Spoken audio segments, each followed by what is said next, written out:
Welcome to the Whitetail Advantage Podcast with your host, Brett Bovin. Thank you for tuning in and enjoy the show.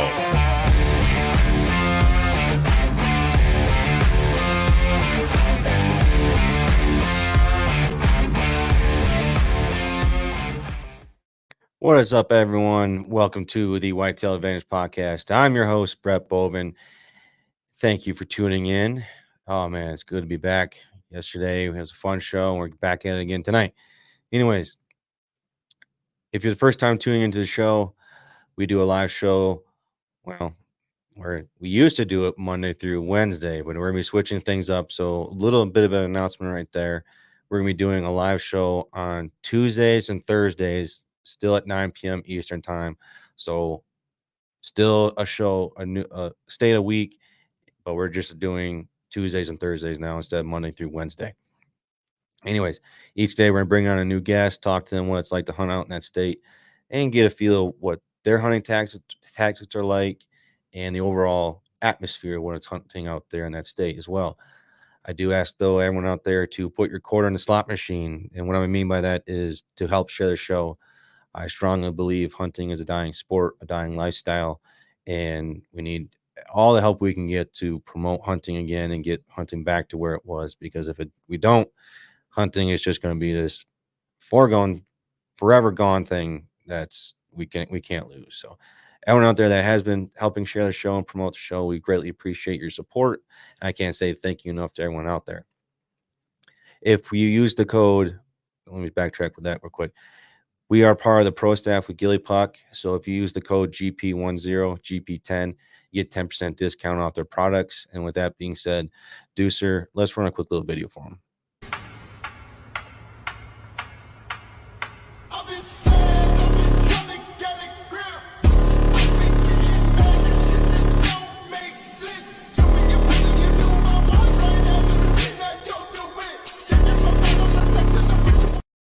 So use the code GP10, GP10, get 10% discount on the products. Make sure to go check out MAGNUS Broadheads and Grizz Media as well. Another announcement we would like to make here is tomorrow we're going to be launching with Carbon TV with our very first episode 13 back in the day from us. So we're excited to be working with Carbon TV.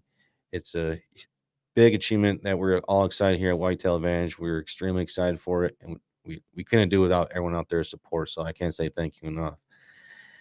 With that being said, the producer of the show is here again tonight, and he might chime in, he might not. We just never know.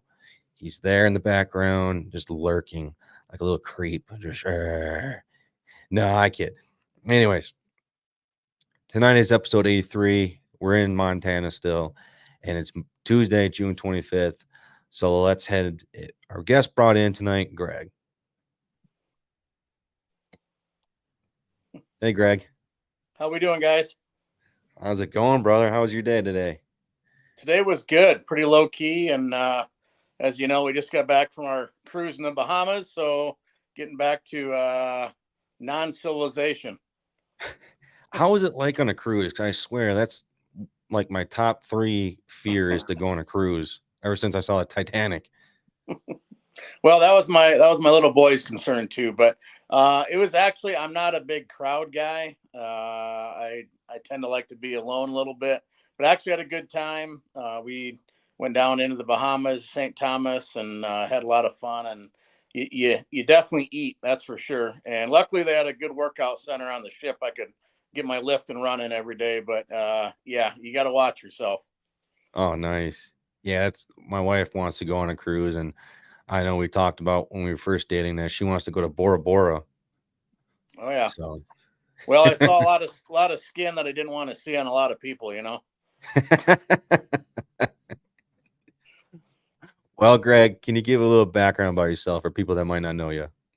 Sure. Yeah, I've been in the hunting industry for about over 20 years or so. I grew up actually in northern Michigan. Grew up in a hunting family. My dad was a big bow hunter growing up and competitive archer, and I kind of followed his footsteps. Got into bowling as a little guy and did through high school, and then went off to college, played football, didn't get a lot of time to hunt anymore.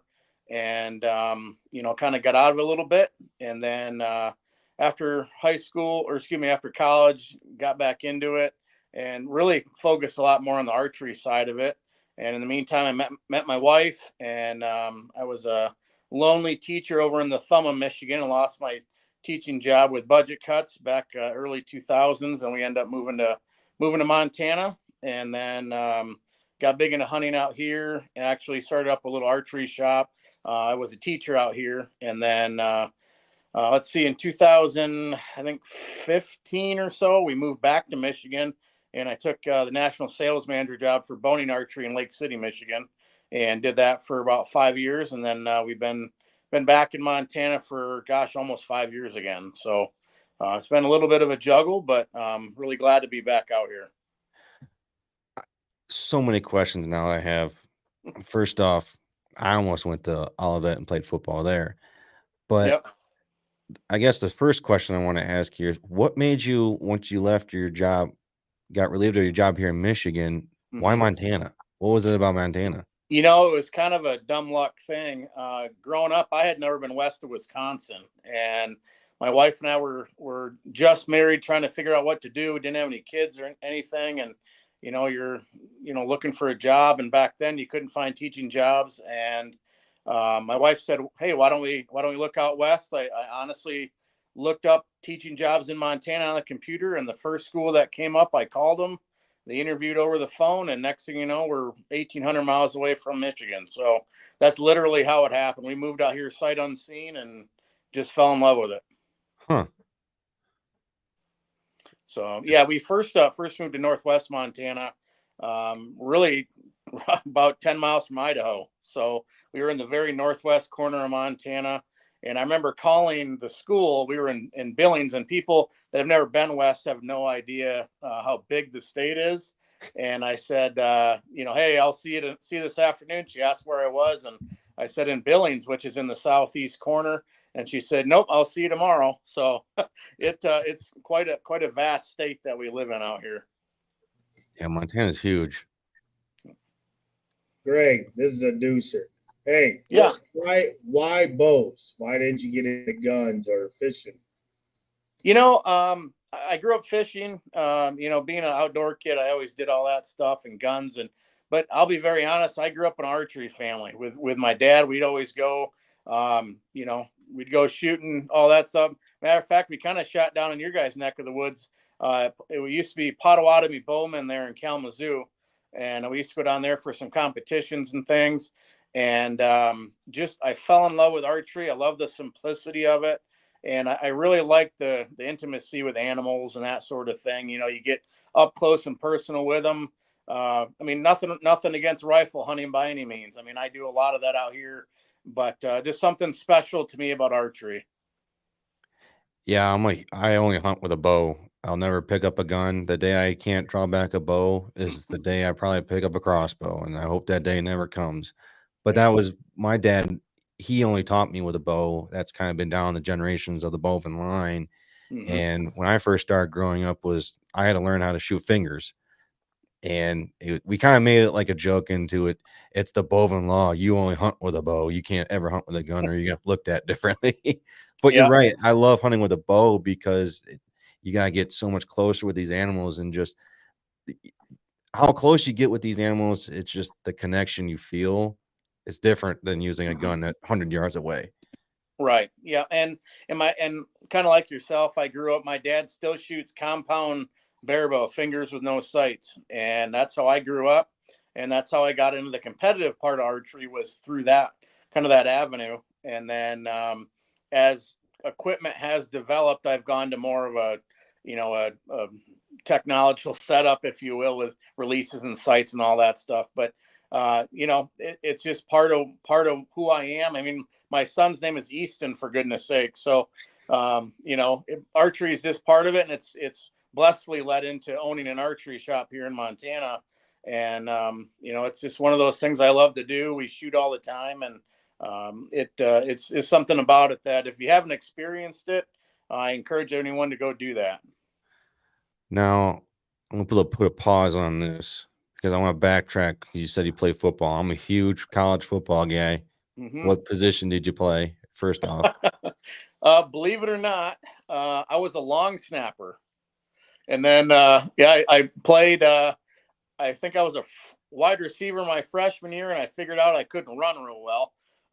And then, kind of as college went along, we needed some running backs and fullbacks in our offense. So I ended up playing on the offensive side. But believe it or not, I got recruited for long snapping because my high school I went to, we were not very good in football. So there weren't a whole lot of guys recruiting people out of a 0-9 high school football team. So I had to have a specialty to get out of there. I was a quarterback. Oh, okay. Yep. So no, I wasn't that talented. I couldn't. It's funny. I couldn't throw a ball, but I could hike one. That takes a lot of skill, though. Like I was Yeah. watching YouTube videos. Heck, what's his name down there in the coach for Florida State, Mike Norvell. Oh yeah. I saw a video of him doing a long Yep. snap video. I was like, oh shit. Yeah. It's kind of neat. My son's actually gotten into it now, and he's kind of aspiring to be a college long snapper himself. So he'll be a freshman this year in high school. Oh wow. Well, good luck to him. And yep. Now I gotta ask, what's your favorite team in college? Well, I gotta say, go blue. I'm a Michigan fan. I got my master's degree from Montana State, so I'm kind of a Montana State Bobcat fan. But of course, I still rooting for Olivet. But yeah, I gotta say, I'm a Wolverine fan. And that is why I like him. I swear, Deucer, I thought we were supposed to vet all the guests, and if we found out they supported Michigan in any way, we're never going to have them on the show. Yeah. Oh, that's wrong. You are very wrong. We all don't like the Ducks. Yeah. Oregon Ducks all the way, and F the blue. Can't stand them. Can't stand go blue. How far did they go? I was going to say, how'd Michigan do this year? You got handed a title when Florida State wasn't even in the playoffs, or Georgia. Oh, you sound like State already. Yeah. Hey, I'm not going to complain. Yeah, all right. Let's just put a pin in that needle, I guess. Anyways, let's get back in archery and out there hunting. When it comes to archery hunting, honestly, you gotta get. I'd say for anyone that's new or that's been out hunting, like for me, I'm going on my 18th year hunting with a bow. And my lethal range for me that I feel comfortable with is 60. I'm pushing 65 if I'm really feeling it at that point. Mm-hmm. Montana, and now I'm here in Michigan, so you got the deep woods and stuff like that. So that far, it's going to happen very seldomly. Mm-hmm. Montana, very wide, open, vast, fucking huge land. What's it like hunting out there with a bow compared to Michigan since you've been in both states now? Well, for all those guys that hunt the Midwest and that style of hunting, I think that type of hunting, especially public land hunting in Michigan specifically, which I kind of grew up doing, I have such respect for that. I mean, the deer are smart. There's lots of pressure. It's definitely a different style of hunting. And matter of fact, when we moved back to Michigan, when I worked at Boning, I actually used a lot of Montana techniques in Michigan up there in like Roscommon County and those whatnot to kind of get farther and deeper in the woods than anyone else. But I would say that the biggest thing for me out here, and I kind of live in north central western Montana. If you were, we're right on the Rocky Mountain front. So not only do we have to deal with distance, we have to deal with wind, and so it's tricky. And so when when you grow up accustomed in Michigan or Ohio or wherever shooting, 20, 30 yards and then coming out here, 80 yards feels like a mile. And so one thing that I really focus on out here is I do a lot of shooting at long distance, and it gives you time to work on form and your mental game and that sort of thing. And, you can fine tune your equipment, and, that's part of it. But I've really just found that shooting distance is a huge key, and just doing it consistently. It's because you never know. And out here too, when you're shooting in a tree stand in Michigan, you're 20 yards, maybe you're 20 feet up. But here you could be shooting from a 100-foot cliff down into a bottom of a coulee. So, or up, either way. But, it's a lot different. But out here, just getting accustomed to shooting at long distances, being comfortable with it. And you got to be used to shooting in uncomfortable positions for sure. Now, here in Michigan, like you said, we talked about the wind there. Mm-hmm. When I'm shooting out that far, I take the wind into effect because, like, do I really want to risk this shot? But it seems like, though, in Montana, you have to worry about the wind even at 20 yards. You do. And so how are you practicing? Are you going out in like windy days and practice shooting a bow? Well, that kind of luckily where I am, it's never non-windy. So I'm always used to shooting in the wind. It's funny. I was just down in Kentucky a few weeks ago shooting I compete in the ASA circuit and archery circuit. And some of the guys were complaining about wind. And my thought in my brain was like, this is a calm day. It never gets this calm. So I guess I'm accustomed to it. But you learn how to aim off on targets and, kind of how far to aim off at certain distances, that sort of thing. But I do think it does tend to help, being able to practice in it a lot. So, for me, I've just kind of grown accustomed to it, the longer I've been out here. And running your own how long have you been running your own archery shop now? So I ran an archery shop for, let's see, about 7 years, then moved back to Michigan. And we've had this one open. It'll be 5 years in August. What have you seen? Obviously, the biggest pro, you're running your own business, stuff like that. That's not obvious. What is one of the downfalls of running your own business, especially an archery shop, when you love hunting and you love shooting bows? What are some downfalls of running your own archery shop? Well, obviously it's time, and a lot of time is given to the customer over the time you get for yourself. A lot of folks think when you have a shop, I get to play with the equipment and then head out hunt whenever I want. That's certainly not the case. And there's been times where I just shut down. I need the mental break, and hey, I need to get out myself. I'm going hunting myself, or just spending time with the family, things like that.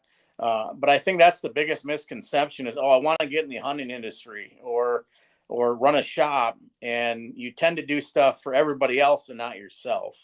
And so I think that's the biggest misconception that people have about it. Well, that being said, if, for instance, I thought about running my own archery shop a couple of years ago, but I thought about a lot of those things. I was like, do I really want to put all into that when I really love my hunting and my time with my family? For anyone that wants to open up their own archery shop or they're thinking about it, what would you tell them to start, like, really think big picture and to really let them sink it in with them first? Sure. Well, I think the biggest thing is, are you going to be committed to the time that it takes to run a successful shop? And the biggest thing for me was I love working with people, and part of my therapy, if you will, is working on bows, fletching arrows, meeting people, those type of things. So I'm kind of a people person. If you're an introvert, it makes it pretty tough unless you want to be the guy in the corner just fletching arrows and not talking to customers. But if a guy's or gal's looking into opening their own shop, I would certainly take into consideration the amount of time that it's going to take, really away from what you want to do, to be able to support others to help them do what they want to do. So just take that into consideration. And I would say start small. Don't get in over your head. And it's very easy to do, with ordering equipment and product and that sort of thing. But take it little by little. Reach out to people that that maybe work in archery shops or own or whatnot. Do some research, and just see what it's about, because there are some misconceptions of it for sure. But just be aware of that. And if it's something you want to go into, I would encourage you to be passionate about it. You gotta, because it's a competition. You've got to outdo the guys around you. And you just gotta have a love for it, really. I'm sure you got to have some type of, or know somebody that's business savvy on the technical, mathematical side of everything. Yeah, luckily I'm married to a very educated woman, so that has helped me. I definitely outkicked my coverage on that one, if you know what I mean. But yeah, be honest, I reach out a lot to my brother. I've got an uncle who's a retired public accountant, so I get some advice that way. So I've learned very quickly to not overspend, because the more you get, the more product you get hanging and not selling, it can take a bite on you. Yeah. And I know some shops, they don't sell every brand. A lot of shops, they might sell like 2 or 3 brands, maybe 5. What type of what brands are you selling out there? So one thing that I've been really blessed with, I've been working with actually Prime G5 for a long time, and they're a Michigan company. And so when I first looked at opening up the shop 5 years ago, they were the first company I reached out to. And one thing I really look for, and I like about Prime, is they're a family-owned company. Same thing. I've got Darton also. Darton is a company obviously in Michigan. They're not quite as popular out west here. They're more of a Midwest company, but it's definitely growing out here. And that's kind of the same thing. They're a family-owned company. And then certainly I wanted to get Bear simply for the fact that everybody knows who they are. I mean, they've been in the industry as long as everybody. And just like what you and I were talking, your first bow was a Bear. So, it's just kind of one of those things. One thing I would really encourage people to reach out to companies. I reach out to some other manufacturers with very reputable names, but it just wasn't a good fit for me at the time. And so I really looked for companies that would work with me as I grew. And I didn't, like, I kind of go back to what I said earlier. You don't jump in, not being able to support what you need to do. And so I just really looked for companies that wanted to support me as a growing shop and, help me with that. Not just, hey, here's the equipment, go sell it, but really work with me as well. And I found all the manufacturers I have, from my bow companies that I work with to the sight companies like Black Gold and Spot Hog, HHA. They've been really, really good. I sell a lot of Hamsky Rest, Ripcord. Those companies have really helped me and worked with me a lot as I've grown with them. So, look for companies that want to grow with you. Now, I know Bear, when I first started growing up, it's that type of brand of bow, and this is in no regards to a knock to them at all. And if it comes across that way, I don't mean for it to Bear at all. I love Bear archery bows. Mm-hmm. They are the bow where it seems like you're never going to break the bank when you're trying to find the bow with them. And they're steady, they're reliable. I mean, shit, you can bust it up against a tree 20 times and the thing's never going to break. And their smoothness of it on their draw cycle, it's smooth as almost all the other brands out there. And like I said earlier, like the biggest thing is you're just not going to break the bank. So I always tell people when they're thinking about getting into archery or what should be the first bow that I ever get or anything like that, the first brand I always recommend getting a Bear.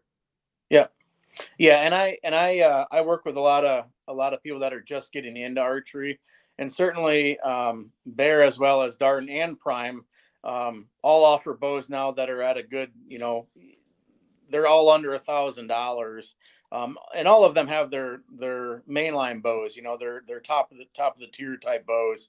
But the good thing is, I think companies are now recognizing that money's tighter right now for folks, and they need to provide quality equipment for good pricing. And I think all three of the companies that I work with anyway do that. So I've been real blessed that way, and it allows me to offer more options to my customers when they come in. Yeah. And like you said, we were talking off air. My first bow was a Martin Jaguar. That was my very first bow. Oh yeah. And then I upgraded to the Bear BR33, and I had that for a while, and I loved that thing. Actually, I still have it. It's right there in my little shelf over there. Yep.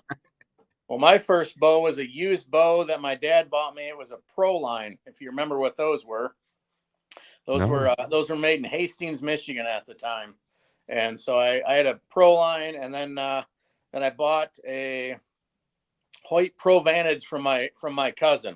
So that was kind of my intro to getting quote unquote non-kid bow was a Hoyt Pro Vantage, and it was like 48 inches long, you know. Dang. Yeah. Well, I was shooting fingers with no sight, so I needed that True. forgiveness. But I remember going to the archery shop in high school in my local town, and we chronoed it, and I shot 86 feet a second with aluminum arrows, and I was like, man, this thing's flying. So, Oh man. yeah, how things have changed, you know. Yeah, no kidding. It's also the technology with them all, and it just Oh seems yeah. like it's in my opinion though with bows, they're like cell phones. Like they upgrade one little thing every year, kind of, but you don't Mhm. see this big difference like from 5 years in between. Right. Yeah, and I do think just with physical limitations and the efficiency that you can get out of really a machine, you know, a mechanical machine like a compound bow, you're only going to get as much efficiency as you can get out of it. So companies are looking to, you know, change their grips or adding, you know, different attachment, you know, things like that for accessories and whatnot. So those are the kind of the neat things as bow hunters that we like to tinker with. But at the same time, you know, I have a lot of guys that come in with, say, a 5, 6, 7-year-old bow, and they're like, you know, gosh, do I need a brand new bow? Is this one shoot any faster or whatever? And I'll be honest with a lot of them and say, no, it doesn't shoot any faster. It might be smoother, or it might have less hand shock. But you know what? Hey, throw some new strings on. We'll put some new accessories, and your older bow is, you know, say just maybe as good as a new one. So it really just depends on the clientele that I have come in that day, you know, and you know, can save people some money overall. Yeah, it seems like the speed really hasn't difference in years that have gone by. It seems No. like just like like fractions maybe of a Mm-hmm. difference here and there, but Yeah. they're all really shooting the same fucking speed from now to 10 years ago maybe. Yeah, and you know, there was a speed craze for a while, and I know that how I explained to people was, you know, when a lot of guys had come in that were new archers, and they'd say, "Man, I need this bow because it shoots this fast." I said, "Well, you know, if you're new to archery, let's say when you got your driver's license, did you step right into a dragster? No, you got the old, you know, '84 Toyota Corolla or whatever, and you learn how to drive on that. So, you know, it really kind of you want people to get into a bow that's comfortable for them. And because I say, you know, the faster it shoots, the faster you miss. So, you know, you want to get into something comfortable. And that's where I really direct people to is, you know, and I'm not one to push someone on a certain bow. When I have guys come in that say, hey, I want a primer, I want a Darton, or I want a bear. Yeah, we'll go that way. But most of the time when people come in, I say, hey, let's shoot everything. Let's shoot everything and see what you like. And so a lot of times they'll be surprised if they had preconception coming in. They might try something different and like it even better. So, you know, that's kind of the thing. If you've got a shop that's really pressing you to buy something, I don't know. I don't know if that's always the best scenario there, you know. Yeah, and I don't think this whole crave of, "Ooh, it's got the most speed," or "It's shooting the fastest," or whatever, I never give two shits of how the fast it was or anything like that. I always Yep. look for forgiveness and smoothness of it because you Yep. gotta look out yeah, it's great shooting through a chronograph and seeing how fast it shoots inside, but you also gotta take that bow out in the woods. You have to people don't think about that at the time. Like, for Right. instance, the Matthew Lift that came out. They were pushing it's light and fast. That's hence the lift. Mm-hmm. And you take that out in the woods. And Scott, we had him on episodes ago, and he made it said perfectly. You're sitting at 40 yards. This thing's going to be jerking around. It's going to be hard to hold still compared to one of those heavier bows that might not shoot the fastest, but it's going to shoot fast, and you're going to stay steady on that target, and you're going to have a better shot. Well, and I take a lot of my, you know, over 20 years of shooting competitive archery into my hunting setups. And so my theory is a mass at rest stays at rest. And so I tend to shoot a little bit heavier, heavier weighted bow for hunting because, you know, if I've got adrenaline going, buck fever, as you say, I want that bow to be forgiving. And so I want to be able to calm down, take a breath, you know, make a good shot. And especially out here shooting in the wind, like we talked about earlier, if I shoot a really fast, light arrow, that's no good out here. I want to shoot, a heavier grain arrow at about 270 to 80 feet per second. And I'm not blessed with draw length. I only have a 27-inch draw length. So me to get any higher than that's, pretty tough anyways, unless I want to go a real light arrow. But out here, you kind of think about, you need a little bit heavier of an arrow for more kinetic energy downrange because you're shooting longer, and that arrow is going to carry better in the wind than a real light arrow. So, I'd rather hit a deer with a semi truck than a little tiny car like a Pinto or something. So that's my philosophy. I'd rather shoot a heavier, slower bow, or shooting bow than a real light, fast arrow out of a super fast bow. Because I just don't feel, for a lot of folks, that's not the correct setup. Now, some guys and gals, they like that, and that's fine. But what I find from the majority of the everyday, bow hunters, you need the most forgiving and the most, best setup that you can get that's going to fit you, and get a setup that you really can help you be most successful. And because if something happens and you miss, you're going to be real frustrated, wondering why. So, you just need a setup that's going to work for you. Right. Yeah. You don't want a piece of grass just going through the wind and going, phew. I'd much rather have that stick going right through that shit. Yep. Yeah. And that's why, a lot of and one thing out here too, not so much in Michigan or the Midwest, but when I fletch arrows for guys, for my customers out here, they tend to be lower profile vanes. Simply for the fact they don't catch wind. It's not like a parachute on the back of a bow or back of an arrow, excuse me. So, that's one thing to put into consideration too, your conditions at where you're hunting at. And now I have a couple questions now on vanes, because it seems like there's just so many things to be involved with vanes. Oh, I feel like, but I want to put a little pin on that. When it comes to speed, one of my archery teachers growing up, they basically said, for something to because you have that back wall, correct? So once you get there and then you feel that lump kind of going in there, he said you're going to see a bigger lump kind of like back wall hit in there is by looking at the cams. And what I mean by that is, he said, if you look at a cam and it's more of a football shaped, you're going to have a harder lock back into that back wall.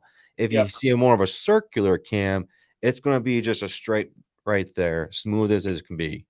Yep. Yeah, I would agree with that. Yeah, football or more of a teardrop shaped cam. You're definitely going to have more of a dump into the back wall, as you call it. I personally like a smoother cam. Now, the negative with a smoother cam is you are going to lose some speed generally. Not all the time, depends on the bow, but you are going to lose a little bit of speed, but you're gaining comfort.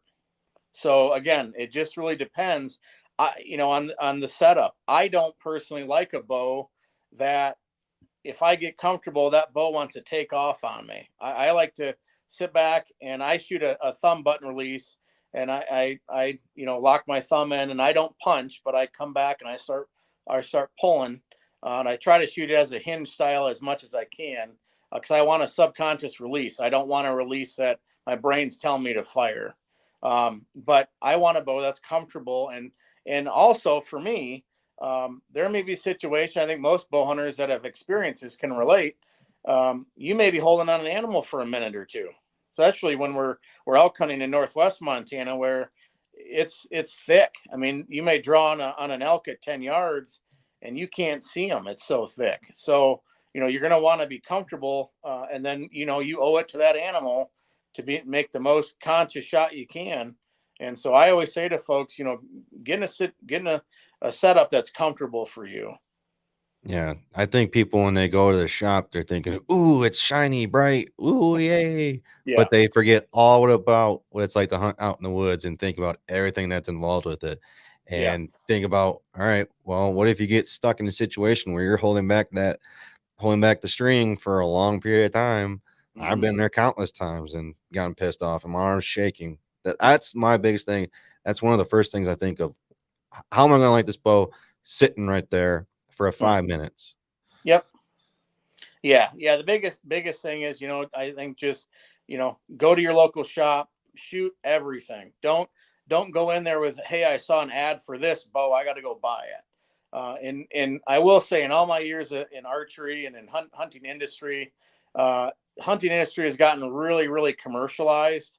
And, so the biggest thing is, like, I'm going to buy a bow simply because whoever's shooting it, and I think there is some merit to that. However, you owe it to yourself to go into your shop, shoot every bow that you can that's in your price range, and you owe it to yourself to do it. Shoot what's comfortable for you, not just because some celebrity is shooting that bow per se. Shoot what you want, and don't try not to follow into the marketing, if you will. Right. Now, like I said, I wanted to talk a little bit about vanes. I don't want to talk too much about archery here. I want to get into your hunting out there in Montana, but I do got to ask this because you're an archery shop guy. So give me 1 second. Yep.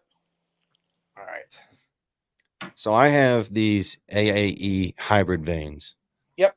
Now, I don't know the correct numbers off the top of my head, but these are long, low profile vanes. Yep. Now, for someone that is, so for instance, me, one thing that I can't remember how they described it, but if you're looking at not shooting longer than 50 to 60 yards, a longer low profile vane is what you should kind of look for. Yeah, I would say that. And honestly, that vane that you're talking about, I fletch about 90% of my custom arrow builds with that vane. With this vane right here? We do, yeah. And we run one thing that and I'm glad you brought it up, especially after about 50, 60 yards, guys tend to run a lot of helical on them, whether it's right or left. And there's always a debate on, do I fletch it right? Do I fletch it left? All that. So I'm not going to get into that argument with what we, all that stuff, because I've got a good friend in the archery industry. He's been in artistry a long time. And so he says, everything's right. I'm going right fletch. That's all I'm running. And then I have customers that come in and say, well, we got to spin test our arrows out of the bow. So then I'll fletch them left. Like when I have a customer come in with a prime arrows, quote unquote, tend to spin left. I think a lot of it has to do with the way the strings are made, but I'll fletch them left.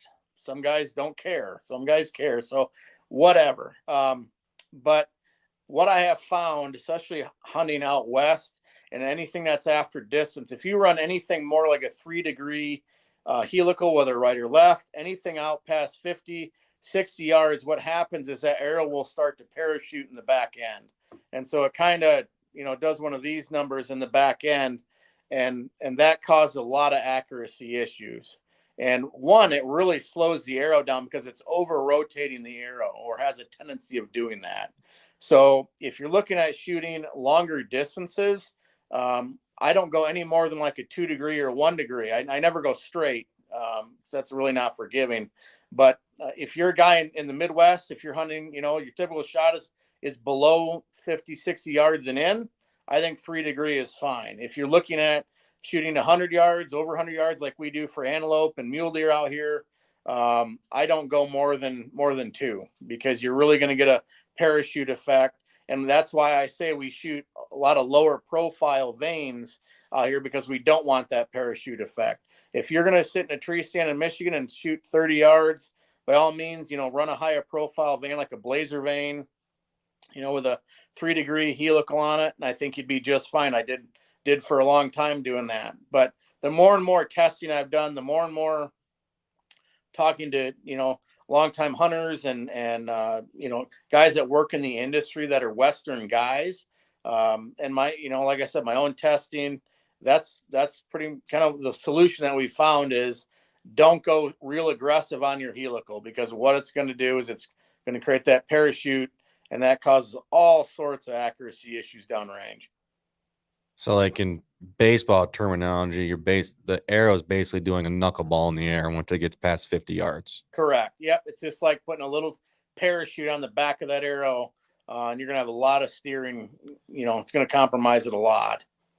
And so with low profile vanes, they just seem they're strong and sturdy. Just basically That's what you should really go with. What are you getting out of a shorter, higher profile vein? As far as, you mean, what's the benefit of it?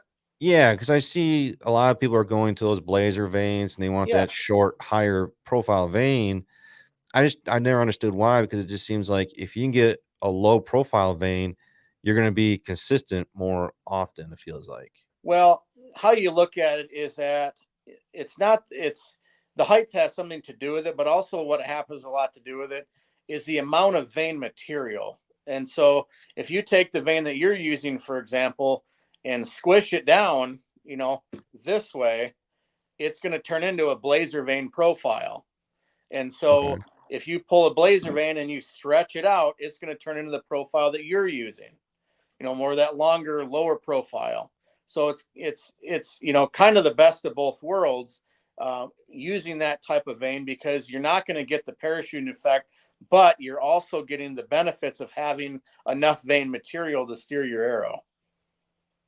So let's try, and because I know it seems like veins can kind of be, trying to learn veins is a very overwhelming thing to anybody learning archery. Yeah. Is there a way that you can kind of break it down to the smallest of terms between the difference in two of what they're looking for out of? Well, so if a guy's going to be shooting a big fixed blade broadhead, for example, like like a Muzzy or something, Or a like MAGNUS broadheads? right, or a MAGNUS, you may want to look at, if you are going to run a lower profile vein like yourself and you're shooting, say, 50 yards and in, I would definitely, run a 3-degree helical on that. If you're, going to shoot something like a blazer vein, which is a 2-inch high profile, you can run your 3-inch as long as you're, within that 50, 60 yards with a fixed blade. It's not as necessary with a mechanical, because you're not having the drag on the front end of your arrow from the blades being exposed. So, a lot of it just depends on your arrow setup. With this type of broadhead that you're using, most guys, when they first get into archery, are going to use a fixed blade like a Muzzy or a MAGNUS, something like that.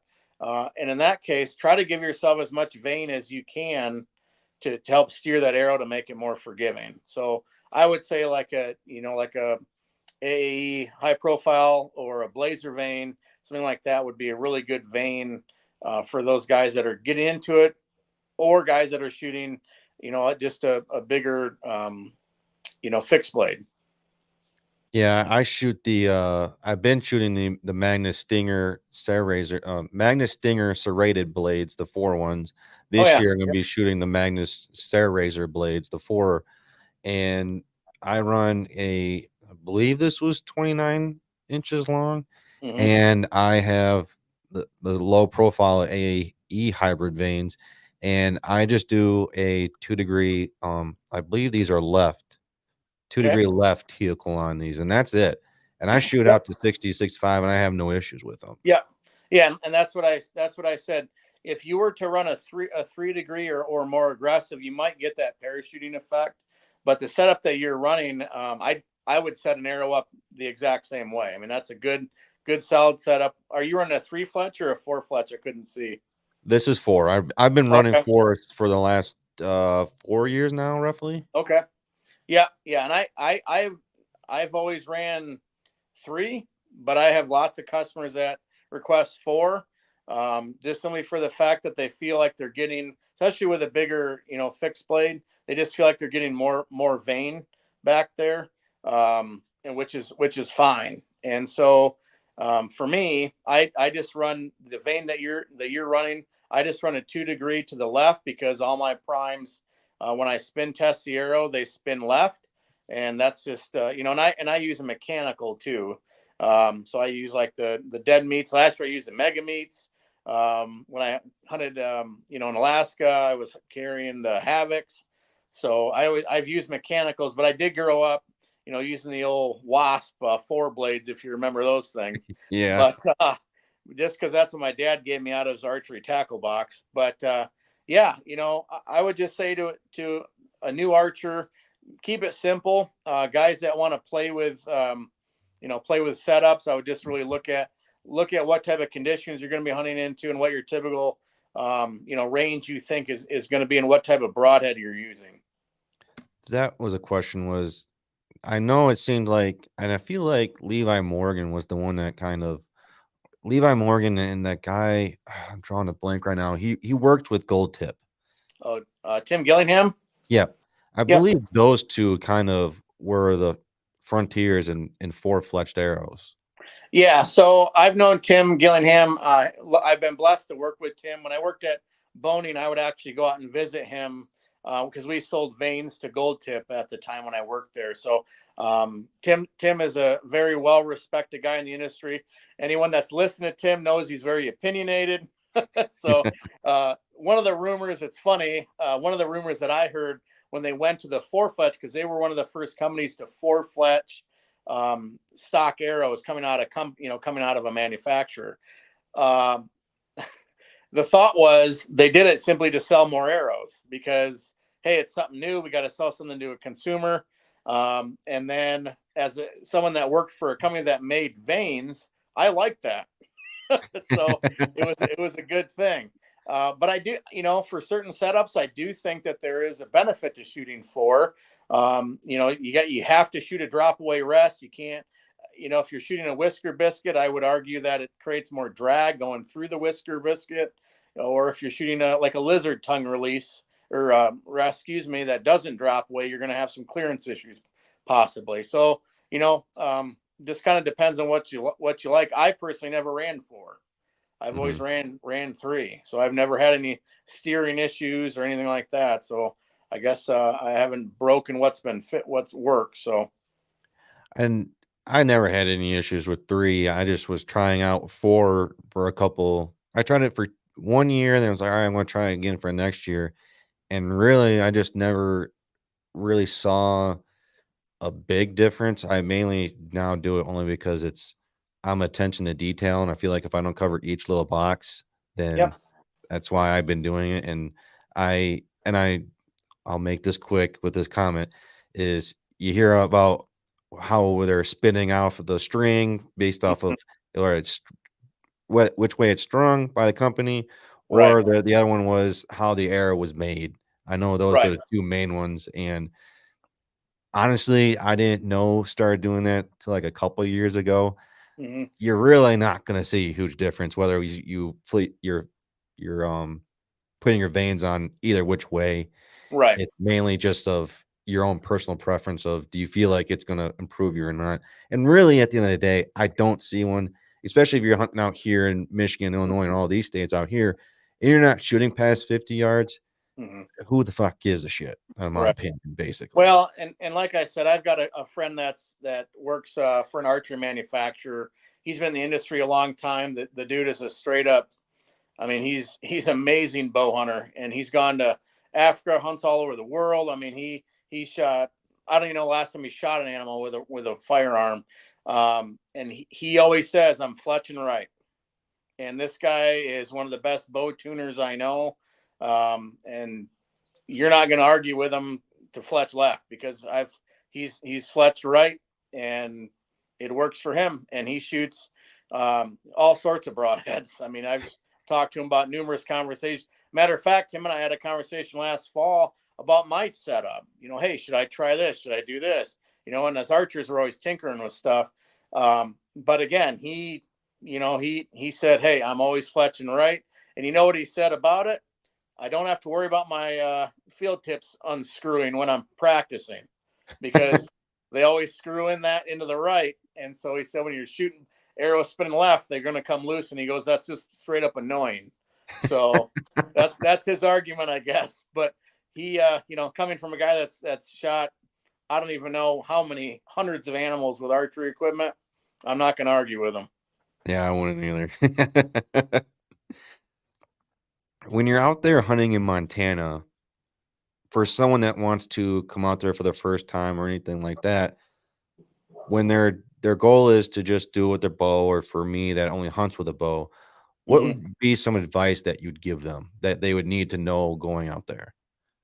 Well, I think first, it really depends on really depends on what type of hunting you want to do.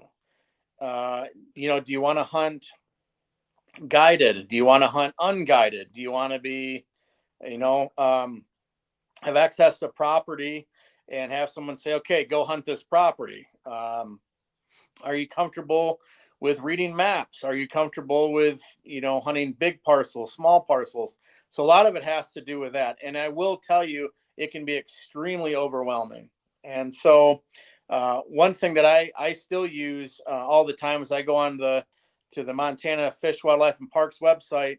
It's very helpful. They have a thing on there called the Hunt Planner, or Plan My Hunt, and it'll actually give you techniques and ideas to kind of break down what type of hunting you want to do. The cool thing about Montana is that we have BLM land, and it's not Bureau of Land Management, it's block land management. And so what it is it's private landowners that open up their private property to the public. Now, a lot of it depends on availability due to the landowner. So you may have a piece of property where you sign into it and you can hunt there for as long as you want. Now, there may be some to where they only allow 5 hunters a month.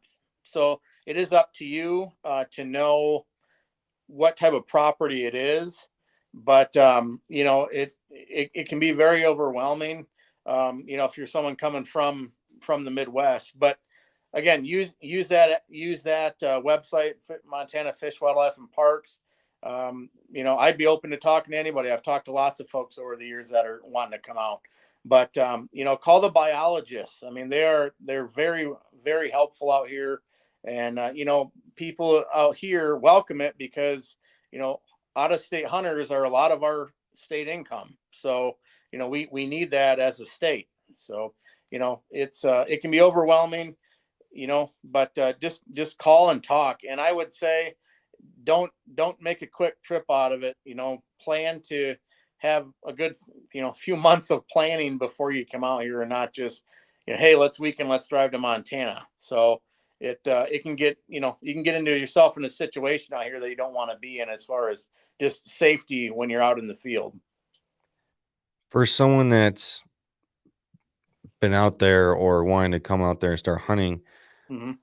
where are you finding these mature deer? But before I release the question to you, I just wanted to point out, for someone that's been hunting out here in Michigan for my entire life, and for someone to come out there and hunt, to me, it just seemed like, how the fuck are you going to find all these deer? Because it's just so vast in a huge area.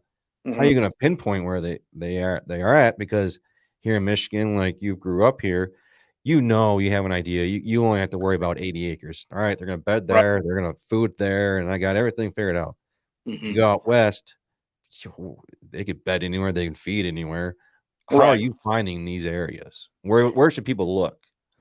Well, again, the good thing about Montana, if you're wanting to come out and mule deer hunt, and whitetail hunt for that matter, it's pretty much mule deer and whitetail across the state.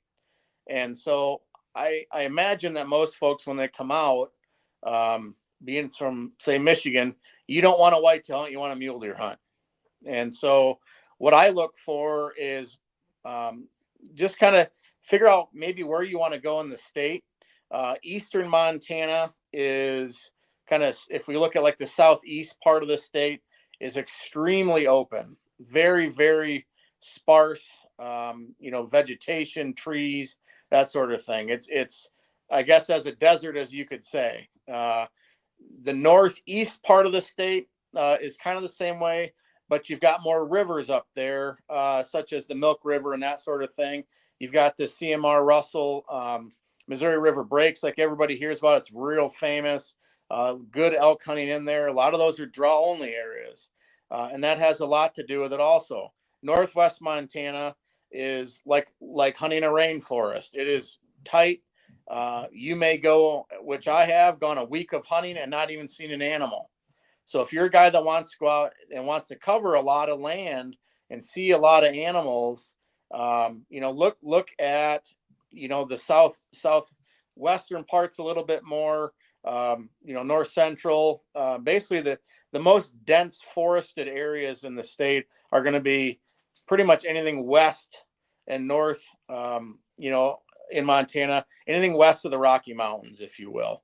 I live on the east side of the Rocky Mountains, which we run into thick stuff too, right in the Bob Marshall Wilderness area and Scapegoat Wilderness. But those type of areas tend to be a little bit more open. So I would encourage people, if they're wanting to mule deer hunt, really look at anything kind of east of the Rocky Mountains. And so how would I, if I'm a guy sitting in my den in Michigan saying, man, I really want to go to Montana, how do I figure this out?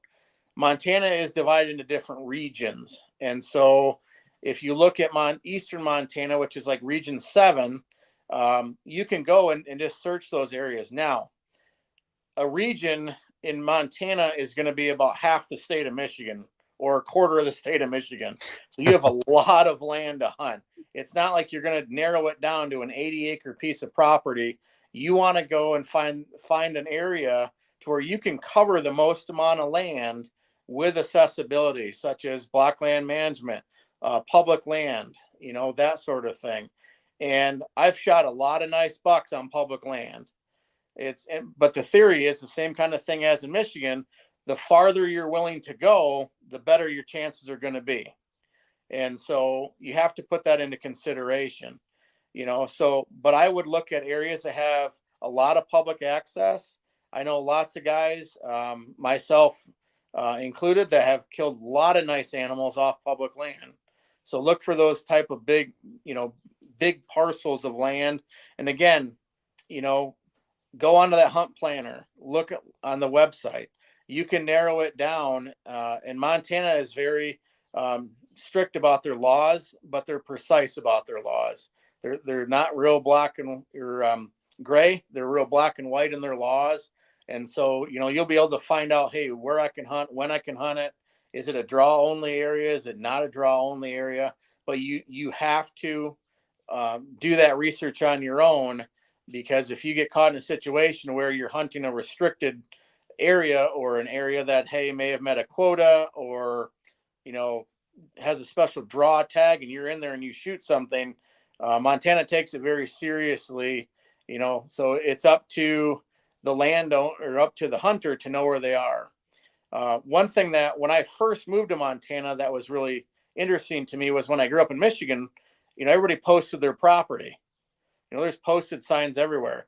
Montana, it is not up to the landowner to post their property. It's up to the hunter to know where they are. So I use Onyx Hunt. I use the app, and that, I use that app even now when I'm hunting public land, and it just tells me what hunting district I'm in, where the property boundaries are, because it's up to the hunter to know, not the landowner to post. So that would be one thing I would definitely, be aware of when you're coming out here. It seems more like a Republican state. Hey, it's on you, you dumbass, not on me. Yeah. I would say overall we are. You lucky man. I'm here in the state of Michigan. It's it's very left thought process, and it's the things that are happening out here in Michigan is just brutal. And I will say Montana has a nice piece to it. We are getting some infiltration, if you will. Is that the word I'm looking for? Of people coming in from different states into some of the more populated parts of Montana. But overall, I would say that we're a fairly conservative state overall. That's why I want to move to Tennessee, partly because that's where my wife is from. And when we go down there every year, basically around Thanksgiving, everyone, you just walk up to the street. Hey, how's it going? Hey, how's it going? Right. And it's not like in a weird or a bad way. That's just genuine how everyone is down there. Yeah, it was funny when we flew into Missoula. This kind of shows you a little bit, how remote we are. We fly into Missoula and then we have a 2.5 hour drive home from the airport. So, but it was very nice when we landed. You're kind of like, oh, this feels good to be back, So it's nice. I did have one final question before the final question that I come up with is, you see it nowadays where building food plots, building Mhm. clover and all this stuff. It's this big thing nowadays. And do you see a lot of that happening out there in Montana? Well, Montana has some laws against it. Honestly, you can't plant a field or any kind of agriculture specifically for the harvest of wildlife. So, if we're hunting, say a river bottom, over in northeast Montana on the Milk River, that's got hay planted. I cannot hunt that if that field was planted to harvest a deer. Now, if it was harvested an agricultural crop, for livestock, yeah, I can hunt it. It's just like no different than hunting, anything else. It's a natural food source. But if I'm hunting over a food plot, if you will, you can't do it out here. And same thing with bear hunting. You can't bait for bear out here. So Idaho, you can. Montana, you cannot. So it's a little bit different strategy out here. And some of the whitetail property that I hunt with a good friend of mine out of Great Falls, we hunt depending on if the farmer has cut his hay or not. So, a lot of it depends on that. I help out with the farm during beginning of August during harvest time when we're cutting wheat and barley. And, if he hadn't planted a certain field with wheat, the mule deer probably aren't going to be there. So, it just kind of depends on that. But, as far as hunting food plots and things out here, you can't legally do it. Is there a reason behind that? That's a great question. I think a lot of it is Montana is very traditional. We just got the availability to use Luminox and lighted Nox not that many years ago, within the last 5 years. Well, you got it banned or you got it reissued? You can use them now, but it was illegal. I would say within the last 5 years, we just got it passed. I don't know why. First off, I don't know why states are banning those. First off, and I'm sorry, I didn't mean to cut you off, but I just think that's a stupid rule of it itself. Yeah, I don't know. I will say I think they're a great tool for tracking. I don't know. Mhm. I don't know why a guy wouldn't want to use them. I think they're a great tool. But anyways, I think Montana's a little more traditional in that realm, maybe, and I think that's maybe why the lack of food plots, if you will, and the use of more technology type of things. We can also not use cellular trail cameras and things during the hunting season. So right now I've got my trail cameras out, that are cellular. They'll send them on my phone. I've got to have those pulled by the beginning of hunting season, before I start hunting. So you got to be aware of those laws out here. I guess I'm not against it, but I'm also not for it at the same time with that law, only because I use the trail cameras to scout to see what is out there, just to give me a ballpark of what's out in the woods right now. Hunting season, I only have 2 cell cameras, and I only put those in very deep parts of the woods to see, because I don't want to get my scent out there as much as possible. Right. But at the end of the day, I have 8 SD cards. Mm-hmm. I pull those maybe once out of the month. Yeah. And the only reason I do is because they're on my way out from my stand. And outside of that, I really just don't give a shit because I already know what's out there from scouting. So at that point, it's just more of like, all right, let's look through these cameras and let's just see which camera is going to piss me off the most and break my computer. Yeah. Oh yeah. Yeah.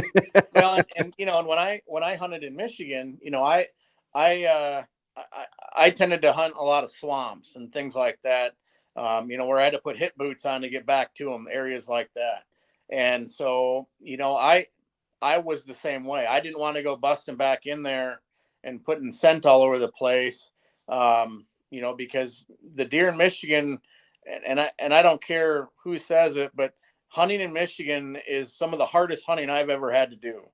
And anyone that can go in Michigan, especially on public land, and when you're fighting 100 other guys in 40 acres, and kill a decent deer every year, kudos to them, because that's really something. And anyways, but I'm just the same way. When I hunted in Michigan, I didn't want to go back and scent up the whole area that I was hunting, because I may never see that deer again, and I didn't want to push him in front of somebody else, that could be 100 yards away that I didn't know about.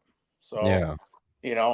That's the negative of hunting in a congested state like that, and the nice thing is out here, I had a buddy come out a few years ago. He lives in near Cadillac area in Michigan, kind of central Michigan there.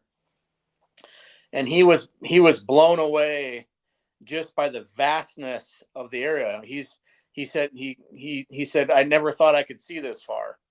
And I said, yeah, that's why we call it Big Sky Country. And he ended up, and his name's Chad. He played football at Hillsdale College. He's a big old boy, big lineman.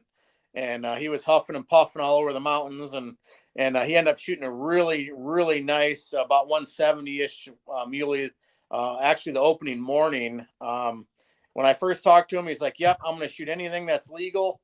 And but after coming out and seeing some decent bucks in the morning, he was like, you know what, I'm going to hold out a little bit. And he held out till about 11 o'clock, and he got one down on the ground. But anyways, it's just it's definitely a different style of hunting for sure. And one thing I will say, if you're looking at planning on coming out here, to kind of go back to what you had said earlier, what do we look for or whatnot? Biggest thing too is know that in Montana, if you're wanting to hunt deer or elk, they are not over the counter. So maybe in some areas, for like we call them B tags, which would be like a doe tag or a shoulder tag, we call them for elk, like cow elk. But just know that you've got to have your licenses applied for by the middle to end of March. So my dad's actually coming out. He drew his non-resident deer tag. He's going to be coming out this fall. But he had to have that done by the middle of March to be able to be qualified to apply for it. So be aware of that. And if you're gonna bow hunt, you've got to show that you've taken some sort of bow hunter ed. If you're gonna hunt bear out here, you've got to take a bear test online. So just know those little things when you're coming out here. For guys that haven't experienced it, those are the little things that you really have to pay attention to when you're coming out to Montana. They've got some laws, like I said, they're very fair laws, but they can be a little stringent at times. How many points would you need for over the counter? Again, it depends. There's certain draw areas, say down in the Bitterroot Valley, down by Hamilton, that have world-class mule deer. I mean, biggest mule deers you'll find in the state. And, you're going to need multiple points for that. If you're going to go for like a general tag, you generally, if you have one or two or none. So it just really depends on what you're coming after. If you're drawing for a specific unit, like a trophy unit that are very limited quota, you're going to need more points. What I would encourage guys to do, just to come out here and to learn a little bit, just apply for the general deer, general elk, or you can apply for a general combo, which includes a deer and an elk. So you can shoot you generally throughout the state. You can shoot say on like a deer tag, you can shoot a whitetail buck, mule deer buck, or mule deer doe generally. Now you're going to want to check with what hunting district you're in to make sure that's correct. But generally, overall, that's the case. But again, make sure you check. For whitetail does out here, you have to have a specific B tag to hunt those. So, but what I would encourage guys to do, just apply for that general deer, elk, or combo tag, or try to come out during the spring, go bear hunting. Come out, see what the state's about. You can buy a bear tag over the counter. So, that's kind of one way to get into it out here. Kind of get your feet wet. Yeah, exactly. And know what you're into, because I will tell you that, the type of boots you wear, in Calhoun County in Michigan are not going to be the same type of boots you wear in, where I am. You need some good quality stuff. So you're going to have to be kind of aware of that. And if you get your feet out here and get your boots on the ground, you'll figure it out in a hurry. Well, Greg, we're getting close to the end of the show here. I do want to ask, though, was there a story or a topic that you didn't get to share or you didn't get to talk about tonight? I think one thing that I reigns true for me with all my hunting and working in the outdoor industry and stuff that I do, I think for me the biggest story that I've ever been a part of was a couple years ago. I was right next to my son when he shot his first deer, and he shot his first buck. It was a 4x4 or 8-point, as they say in Michigan. Nice muley buck, and he shot. They have a youth season out here, which is the first 2 days before the general rifle season starts. And luckily, I was able to get on some property just outside of town here, about 10 miles. And the landowner is a very nice gentleman. He's a local farmer, rancher in town. And our boys actually play baseball together. That's how we got. Yeah. And anyways, he said, hey, is Easton going to come out hunting for the youth hunt? And I was looking at where to take him on some public land, that sort of thing. And anyways, I had taken Easton out and we had got his rifle sight in. He used a 7mm 08. And, we were able to find some mule deer, and he had basketball practice in the morning. So I went out and did some scouting for him and found these 3 bucks. And we ended up putting a pretty good stock on them. But that little bugger, his very first shot was a 386-yard shot on a 4x4 muley and dropped him. So wow, that was pretty neat. I shouldn't say dropped him. He went down and fell down into this really nasty coulee we had to pack him out of to get back up to the truck. But that was really special for me, and just to be with him and to share that with my son was probably the best hunting story I've ever been a part of. Yeah, the first time I ever shot my deer, my dad, he wanted to be right there with me, and I basically could throw a stick at him. He was that close. He was just like 20 yards away from me. And to see the joy now, I don't remember his face at the time because I was 12 years old, but to see the joy in his face on all the deer that I've shot, and that first deer is going to stick with me as one of my favorite deer. I've had some other deer that have been up tiers atop of that, and I think the only thing that's going to top that experience with my dad, and I don't know if it will, is my son getting or my daughter getting their first deer. Yep. Yeah, there's nothing like it, and I've been blessed to harvest some 180-inch and bigger mule deer, caribou, some bear, and that by far was the best hunt I've ever been a part of for me. But I remember my first deer shot was with my dad with a bow, and it was Christmas Eve up in northern Michigan. I was freezing, and I shot her out of a tree stand. It ended up being a little I don't know, 2 or 3 year old doe, and we shot her Christmas Eve, and we tracked her in the snow using lanterns and drug her back to the truck. And that's one of the hunts I'll never forget. And it was neat to spend the same kind of experience with my son. So I really, really was blessed to do that. That's an awesome story, man. And it's great to see that you're passing the torch down to the youth out there, and for your son. That's awesome to hear. And I can't wait to get my kids out there in the woods. But Greg, I just want to say thank you again, man, for coming on the show, sharing your knowledge. I know we're going to continue to text because I just, like you said, as bow hunters, we're constantly tinkering, ABT, always be tinkering, in my opinion. So I'm going to be texting you a lot. So please don't block my number. No, you're good. And if anybody, that's listening or whatnot, if they have any questions on coming out to Montana or hunting really any of the Western states or archery questions, or just want to talk, I'd be happy to help. And that kind of led me into my next question was, words are hard, man. It's been a long day. That's going to lead me into my next question was, how can people find you if they want to reach out to you? Sure. So social media on Facebook, it's just Greg Misner. And then I do have a Facebook page for my archery shop, Deep Fork Archery in Fairfield, Montana.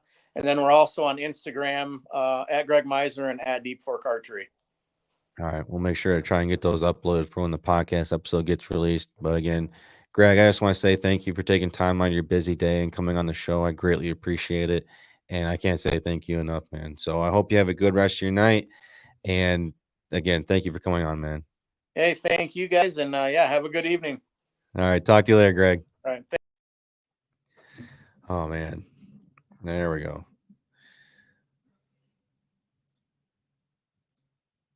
Deucer's is going to get fired here, I swear. And anyways, what a great guy. I feel like him and I could just have a conversation that goes on and on for hours and hours. I didn't really want to end the show. I feel like we could have gone on here for about 4 hours talking just about anything, bows, archery hunting, whitetail deer. Yeah, I could just keep going on and on with him. But anyways, Greg, thank you again for coming on the show. I greatly appreciate it. And everyone out there, please, before we end the night, make sure you go use the code GP10, GP10 to get 10% discount off Gilly Pluck products. Go check out MAGNUS Broadheads. Go check out Grizz Media and stay tuned for when we get launched on Carbon TV. We couldn't be at the position where we're at now with all your guys' support, and I can't say thank you enough. A couple little housekeeping notes here is to, again, make sure you put your cord in a slot machine. Help share the show. Go check us out at whitetailadvantage.com. We keep updated on there. Make sure you check us out on our social media and stay in contact with us. As well as, like I said, we're going to be doing no longer a Monday, Tuesday, and Wednesday show. We're going to be, some things are going to be changing around here on our personal lives. So we've been talking about this for a while, and we decided we're going to do 2 live shows, Tuesdays and Thursdays at 9 p.m. Eastern time, still at that time, but Tuesdays and Thursdays are going to be our new time slots for our live shows. But again, thank you everyone for tuning in for tonight's show. I can't say thank you enough. And we look forward to seeing y'all tomorrow, because we don't start the Tuesday, Thursday for a couple weeks because everybody's scheduled for right now. But we'll see everyone tomorrow for episode 84 on Wednesday. Yeah, tomorrow's Wednesday, June 26th. Deucer, take us out, please.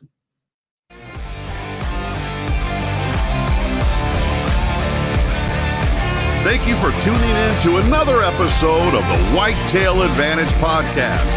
We hope you enjoyed the show, and we will see you next time.